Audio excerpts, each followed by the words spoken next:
Excellent. Okay.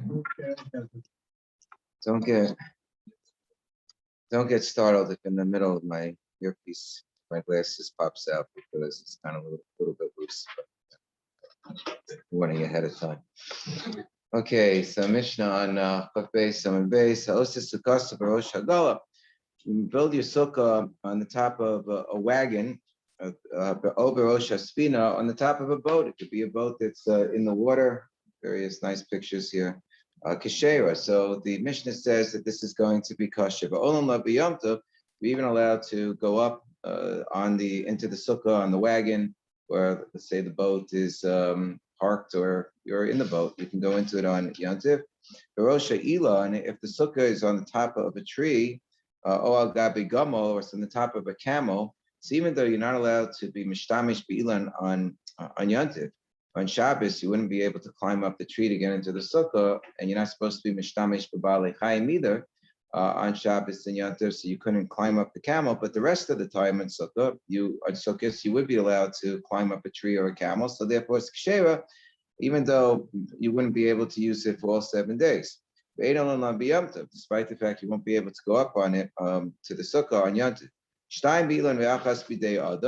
If you have 2 walls of the sukkah that are supported by, let's say, wooden planks, and only, or if I have 2 walls that are supported by a tree, by, let's say, the stump of a tree or branches of a tree, and only 1 wall is supported by, let's say, a wooden plank that you put as a support for the sukkah.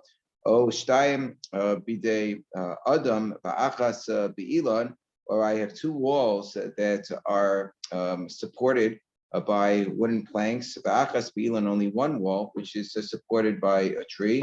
Here are kashera. Both of these sukkahs are kosher as well. There are the pictures that you can look at. You can see how one plank is supporting 1 or 2 walls, and the trees are, supporting the other walls, as the case may be. But you wouldn't be allowed, since you need at least 1 of the 3 walls, if not more, being supported by trees. That you need the trees, so therefore you wouldn't be allowed to go up to the sukkah on Yom Tov, because you are utilizing the support of the trees, and you're not allowed to be mishtamish b'ilan. We're worried that if you're going to use a tree, maybe you'll cut off a branch and so forth. Shalosh b'dei adam va'achas b'ilan. If 3 of the walls of the sukkah are supported by wooden planks, and 1 wall, which I don't even need the 4th wall because I only need 3 walls of the sukkah, is supported by a tree, and then kishera. So then not only is it a kosher sukkah, but ba'olam b'yom tov, you would also be allowed to embark upon that sukkah, to alight upon that sukkah on Yom Tov. Here's the rule. The rule is that if I would take the tree down so that I wouldn't have the support of whatever wall was being held up by the tree, it would still be able to stand on its own with the 3 other walls.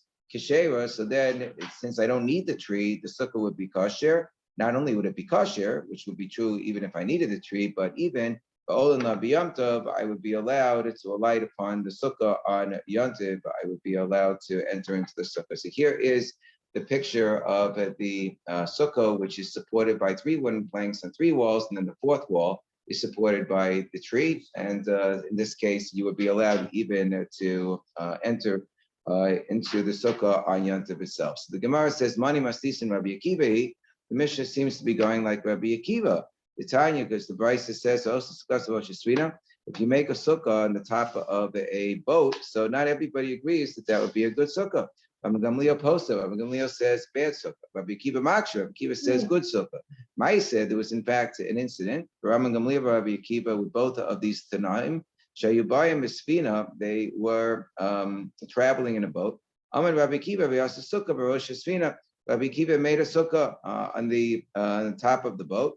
The next day, a big sea wind came along and it uprooted the sukkah. So Rabbi Gamliel said, "Ha, proves my point. Akiva, heichan sukkascha. Akiva, where's your sukkah?" Okay, so whatever.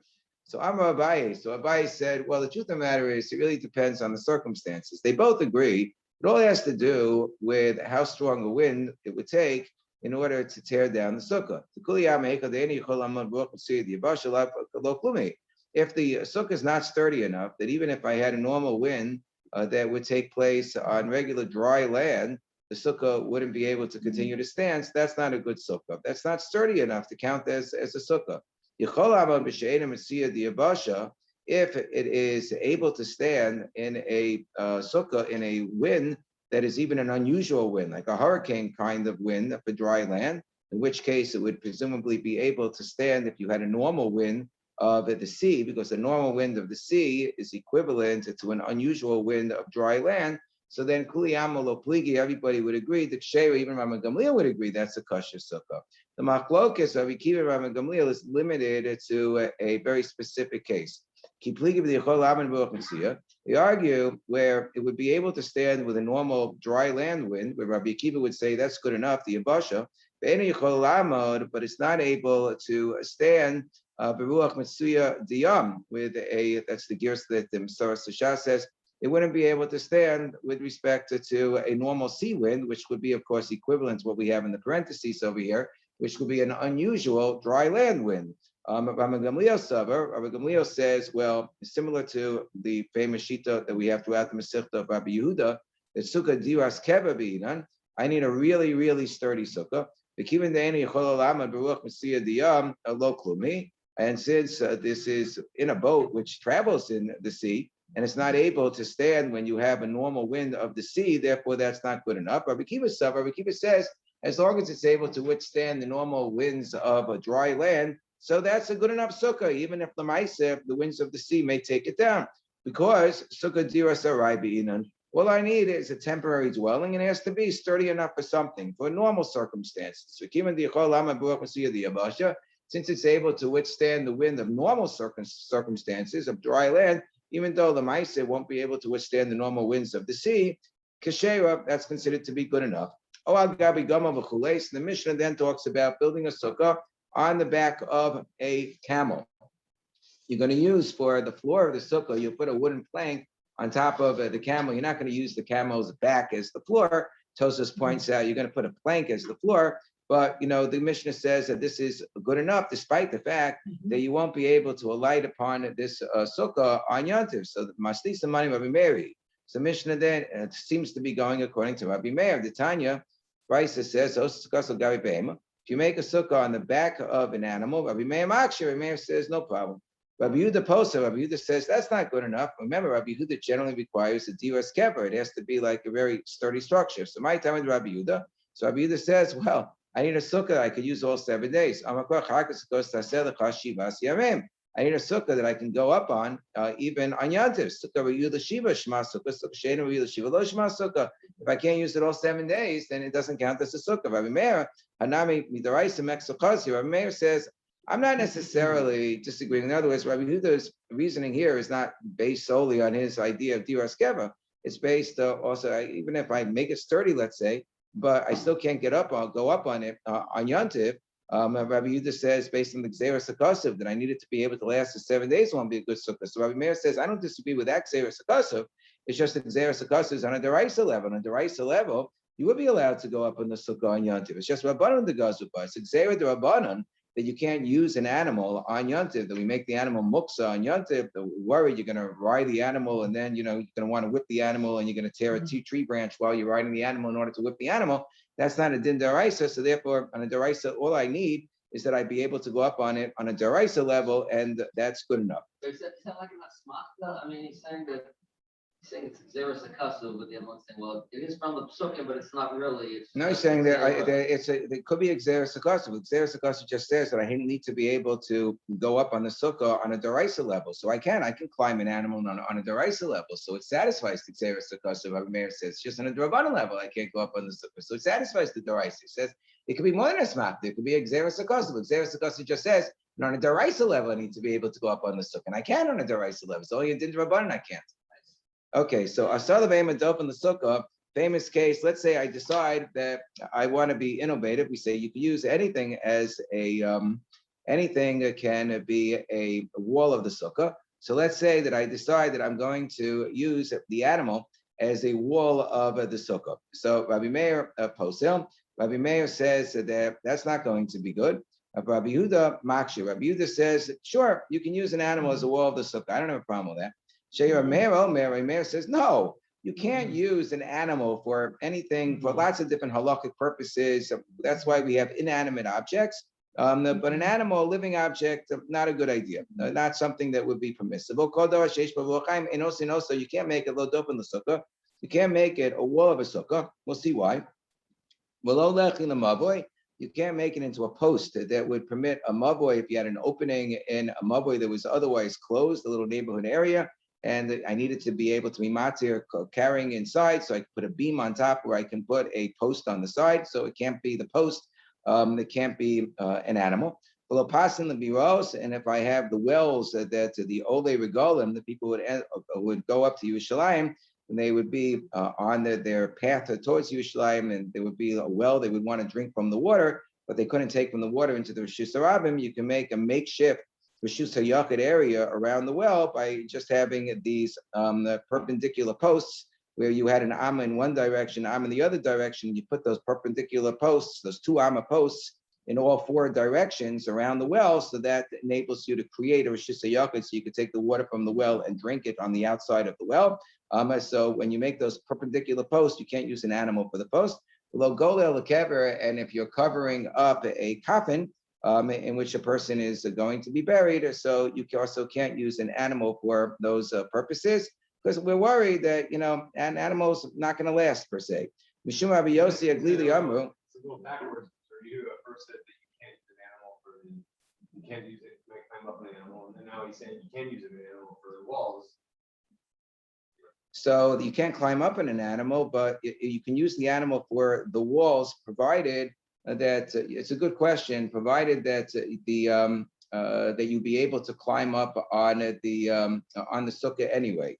Meaning that we're talking about a case where it's like the sukkah is being supported by wooden planks in order to rise up to the sukkah, but the wall itself is made up of the animal. In other words, right? Yeah, but it's not a contradiction, because as long as I don't need the animal in order to be able to rise up to the sukkah, so he's just saying that it's a perfectly good. You're not right. You're not climbing on the animal. The animal is just on the side of the wall.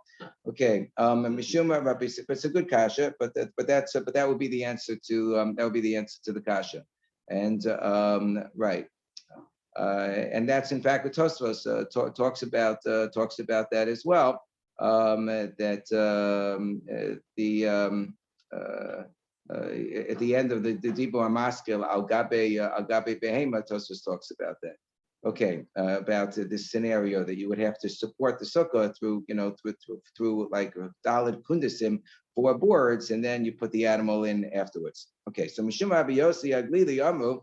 Rabbi Yossi Aglili says that you also cannot write Gitei Nashim. We're going to come to the explanation of that in the next blot. When you're writing a get, you can use any object for the most part to write the get upon, but you can't write the get upon an animal.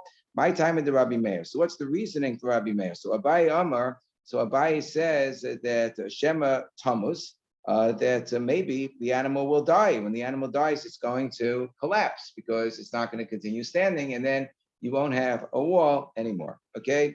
Rabbi Zera Amar Shema Tivrach. And Rabbi Zera says, well, maybe that's not the concern. The concern is that maybe the animal will run away. So an animal has a mind of its own. So you might decide that you're going to use the animal as a wall for your sukkah, but the animal might have other ideas. Say, I don't want to be a wall for the sukkah. I want to romp in the forest. Is this regarding to all things that you can't use animal for, specifically sukkah? When it says my time in the Rabbi Meir, so where it really applies to all of the things. It really applies to all of the things. We're going to focus specifically on the sukkah scenario, but this reasoning really applies to all the cases the Rabbi Meir is speaking about. If we're dealing with a tied down elephant, so everybody agrees that would be perfectly fine. Number one, it's not going to run away because it's tied down. I think you'd have to tie down the elephant very well. But you can tie down an elephant. Presumably, the people who used to use in the good old days with the Barnum and Bailey Ringling Brothers, circus. So when they were able to still use elephants, and when they weren't able to use elephants anymore, they had to close down the circus. They had a way of tying down the elephants, right? So if you had a tied down elephant, Kliyama lo kliga. You have like, some people in the circus who, want to build a circus. They say, hey, why not use the elephant? No problem. We'll tie it down. So everybody agrees that's fine. Because even if the elephant dies, it's still going to be pretty big. And all I need is that it be 10 tefachim high and 4 tefachim wide and 7 tefachim wide. It's not going to have that. Dinami mayas yesh ben iblasto yud. Even its carcass that falls down is going to be 10 tefachim high. Elephants are very big. Kipligi repeal sheino kasha. They argue about an elephant that is not tied down. Lamanda Amma Shema Tamus. According to again these two different explanations within Rabbi Meir. One is that we're worried Shema Tamus, and the other is that we're worried Shema Tivach is going to want to run away. So according to the one who says we're concerned Shema Tamus that it's going to die, lo chayshinan. So we're not worried about it, running away. And as far as the concern that it's going to die, nothing to worry about because even if it dies, it's still going to be 10 tefachim high. But according to the opinion that says no, what we're worried about is that it's going to run away. Well, this elephant is not tied up, so it might run away. So therefore, chayshinan. So then we ask the question, wait a second. Even if the major concern that we might have is that it's going to die, there's still a concern that it might run away. We still should worry that it's going to run away as well. Why not, have the other concern? So let's revise a little bit. Everybody agrees. If I have an elephant that's not tied down, everybody would agree that would not be good. Because even according to Rabbi Meir, or everybody would agree that according to Rabbi Meir says that you can't use an animal. Everyone would agree that would not be good because it might run away. What they argue about is if I have an animal that's not an elephant that is tied down. If this other animal that's not an elephant is tied down and it would die, then it would decrease its size to less than 10 tefachim when it collapses on the ground. The mandam, let's say I used a sheep or a goat, so it's going to collapse. It'll be less than 10 tefachim high. The mandam exera shematamus, according to the opinion that I have to worry that it's going to die. So chayshinan, so then I would be worried it's going to collapse and it will no longer have the height of 10 tefachim. The mandam exera shemativach, but the one who says I only am worried that it's going to run away. So lo chayshinan. So then I don't worry because even though it's not, even though it could die. It's certainly not going to run away because it's tied down. We're talking about a behemoth kashua. So then we could ask the reverse question with respect to the Manda Amr that says we're worried about Shema Tivach. The Manda Amr Shema Tivach, but the one who's worried about running away, and here we don't have to worry because the animal's tied down. Necha Shema Tamos, why not worry that this animal was a goat or a sheep, whatever, is going to die and then it won't have the requisite height of 10 tefachim. So that Manda Amr that says we only worry about running away would say, I don't worry about dying because dying is not something that happens every day. Misa lo shchicha. Animals run away all the time, but animals don't generally die. So I don't assume that this animal is going to die within the next 7 days. But if I stand up an animal, the animal has the distance between the ground and its belly, which is not filled up. So I have an open hollow area. If I'm going to stand the animal there, of the area below the belly of the animal to the ground, it's going to be more than 3 tefachim. I'm not going to be able to say lavud. So we fill in the area. We're going to fill in the area with palm fronds and with laurel branches. We're going to fill it up. Dilma Rava, but maybe it's going to just crouch down. So we say that even if it crouches down, we're not worried about it crouching down because I'm going to secure the animal with ropes. The Mesicha be'ashli milael, I'm going to secure it with ropes from above.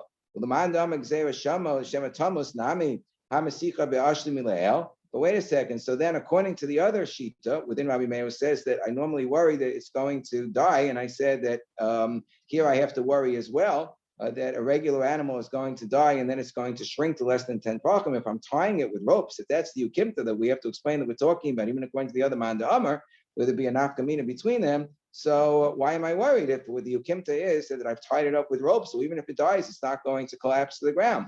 So we say no, because even if it doesn't collapse to the ground, it's going to fall a little bit from above. It's the head, the upper part of the body is going to just fall in a tiny little bit. Even the mukim bakas sometimes the head of the animal is going to be less than 3 tefachim from the skak, and I'm going to have to rely upon lavud in order to close off the 10 tefachim, because otherwise it wouldn't be 10 tefachim high.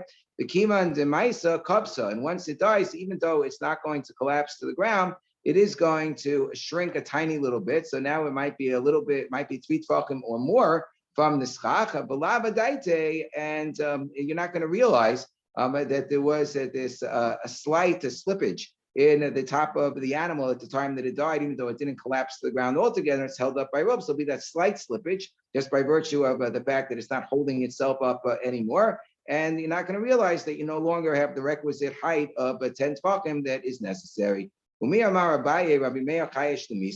So wait a second. So we had said that according to Abaye had said within Rabbi Meir, when we had said my time at the Rabbi Meir, so Abaye had said Shema Tamus, that we're worried that the animal is going to die. So since when do we find that Abaye is worried that some living thing is going to die? According to Abaye, that Abaye explained, well, the machlokes between Rabbi Meir and Rabbi Huda as to whether you can use an animal for a dolphin or not, the non-elephant, for as a wall to the sukkah, is because of the way the Rabbi explained it, is the Rabbi Meir is worried that the animal might die. Rabbi Yudah obviously is not worried that the animal will die. Lo chayish. But we have a Mishnah that seems to indicate it's the other way around, meaning that Rabbi Meir is not worried about Misa, and Rabbi Yudah is worried about Misa, because the Mishnah says, if I have a young woman, a Bas Yisrael, who marries a Kohen. So what's the major advantage of a Bas Yisrael marrying a Kohen?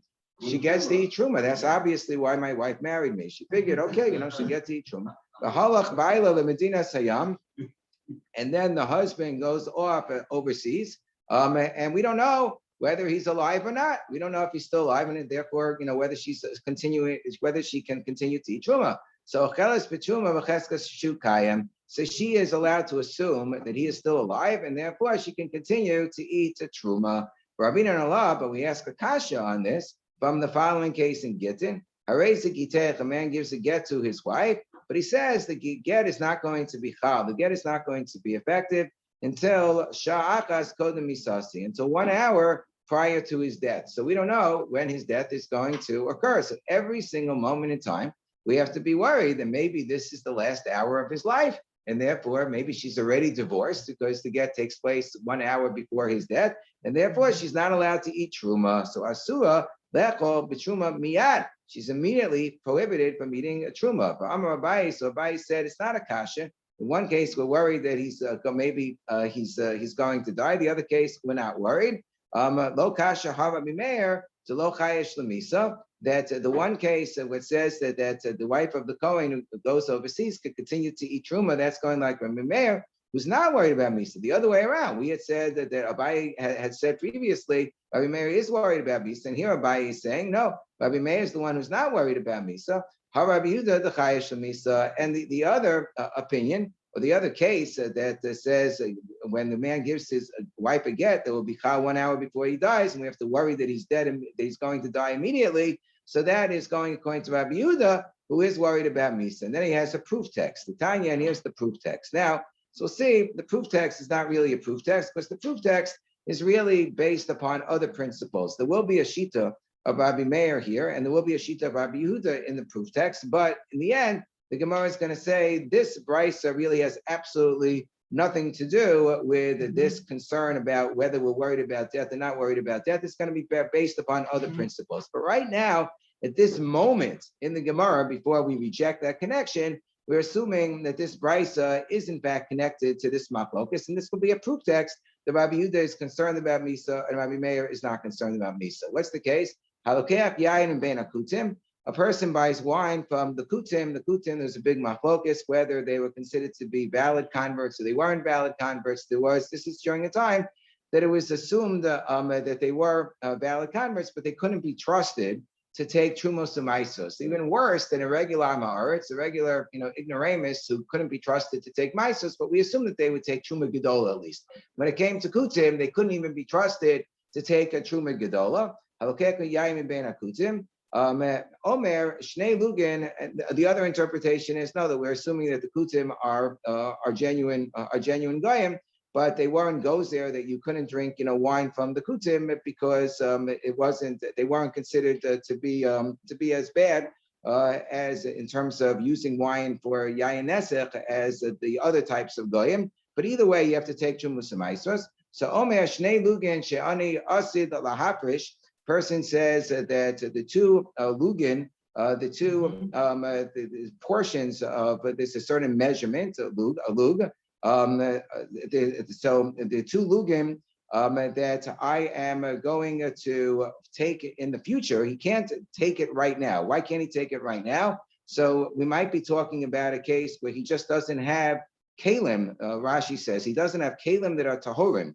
He doesn't have pure, uncontaminated utensils to put the trumos inside of those utensils. So therefore, he practically can't be mafresh it right now. Another possible scenario is that we're talking about that it's almost Shabbos and it's Erev Shabbos Bein Hashmashos. We're not going to allow a person to actually take the trumos and maisros because you can't be masakin, you can't fix things on Shabbos. So we're going to allow him to make a declaration, and in the future he's going to take trumos and maisros, but he's not allowed to take it right now. So it's either of those scenarios that he can't take the trumos and maisros right now, but he wants to be able to drink the rest of the wine. He can't drink the wine unless the trumos and maisros will be designated at least. So he's going to designate it. So he says that these are two lugin, okay, which is, I guess, a lug is, I think 6 beitzim, so it's about 24 ounces worth, of wine. Shani asid lafish, that I am going to separate when I have a chance later on. Harei heina teruma. They're going to count as truma, meaning he has 100 lugin altogether. So how much do you normally take as truma? You take 1/50th. So he's going to take 2 lugin. He's going to take 1/50th of all the wine. He's going to designate as truma. Asara, 10 measures. These 10 lug measures that are left, that will be left over afterwards, I have to take as ma'aser rishon, because you have to take 1/10 of whatever is left afterwards. You have 98, so you have to take 1/10, 9.8, of that is designated as ma'aser rishon, of which, of those 10 measures, 9 of those 10 measures are going to be Tisha, are going to be ma'aser sheni. We're talking about a ma'aser sheni year, the first, second, or fourth, and fifth year of the Shemitah cycle, in which ma'aser sheni has to be taken from the I'm sorry. Let me say it differently. Harei and Truma Asara Ma'aser Rishon. 10 of those measures will be Ma'aser Rishon, of which 1 will be taken as Trumas Ma'aser, but that's not mentioned over here. And then Tisha, and then 9 that are left over, because I'm going to have a little bit less than 90 altogether. So of the little bit less than 90, I need to take approximately 9 measures, meaning 1/10 of what is left over as Ma'aser Sheni. The Ma'aser Sheni can be drunk by himself, but it would have to be drunk in Yerushalayim, and he's not in Yerushalayim right now, and he's not doing that right now. But what he can do is he can transfer the kedusha of the Ma'aser Sheni upon coins that he has in his house. So he transfers the kedusha of the Ma'aser Sheni. He says, I'm going to transfer the kedusha of those 9 measures onto a coin that I have in my house, and then mishosim miyad. And then he can drink, as long as he's going to leave over, a total of 21, measures to account for the Truma Gedola and the Ma'aser Rishon and the Ma'aser Sheni at the bottom of this container that he has. He has a very large container. It shows him miyad, so he can drink from the rest of the container and just leave over whatever he's going to take later on. And then we say that whatever he takes later on, that was the Truma and the Ma'aser and the Ma'aser Sheni and so forth that he had designated. And the Ma'aser Sheni, he can even drink that because he already had transferred the Kedusha. So really he just has to leave over 12 measures. So Divrei Rabbi Meir, that's what Rabbi Meir says. Rabbi Yehuda, Rabbi Yossi, Rabbi Shimon, so Rabbi Meir is not concerned that this bottle in which he has everything, or the leather skin in which he has everything, that it's going to break.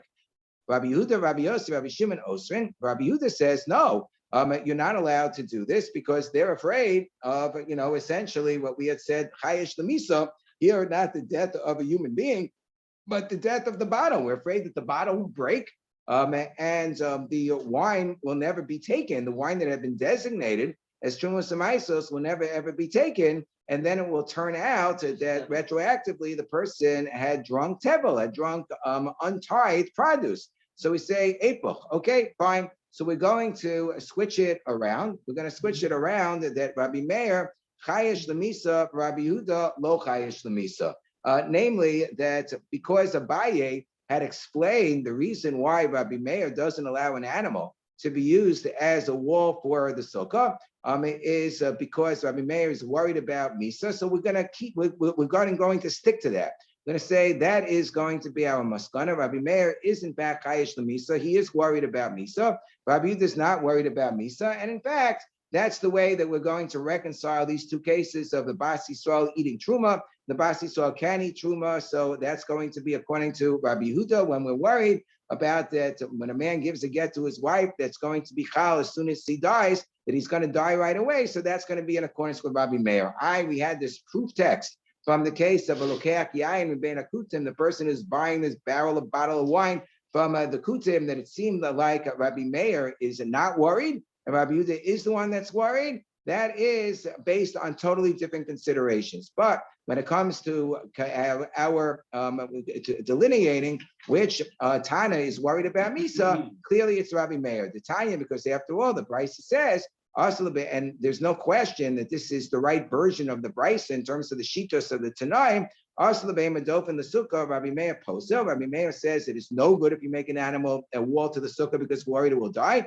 Rabbi Yehuda Makshe, Rabbi Yehuda says it's okay. So just go a little further. Kasha de Rabbi Meir ad Rabbi Meir. It seems like we have an internal kasha then. Here, Rabbi Meir is not worried. Here, in the case of the being mafish yayin, of designated yayin, Rabbi Meir is not worried that the bottle will break. And yet, when it comes to the animal, Rabbi Meir is afraid that the animal will die. So kasha Rabbi Meir. So Rabbi Meir says, when it comes to living beings die. Misa shchicha. The kiyas I know those shchicha. If I have a leather skin in which I have all of this wine, it's not common that it's going to break. So I'm worried about animals dying. I'm not worried about bottles breaking. Actually, the masale the shomeh, you can give it to a guard. A guard could watch it for hundreds and hundreds of years. You can have different guards watching it for hundreds of years. But living beings, no matter how much they're guarded, they're going to die at some point. So kasha Rabbi Yehuda, how do we reconcile the kasha Rabbi Yehuda? When it comes to the wine, Rabbi Yehuda is worried. And when it comes to an animal dying, Rabbi Yehuda is not worried. So we say, time with Rabbi Yehuda, la mishum nechayish levikiyas nod. Rabbi Yehuda is not that he's worried about the bottle breaking. He just holds that this idea of retroactive designation, when I say the truma that I'm going to take is going to be chal, so now I say it's considered retroactively, like that truma was taken from the very beginning, he holds that doesn't work. Either I take the truma right now, or it's not considered to be truma. It's not considered to be effective truma if I'm only going to retroactively designate it based on what's left over at the bottom of the bottle or the leather skin at the end. That he just doesn't hold by the principle of a brera, of a retroactive designation. And we'll stop here. Okay. Everybody have a good Shabbos. See you Sunday morning in Yas Hashem at 6:45 a.m.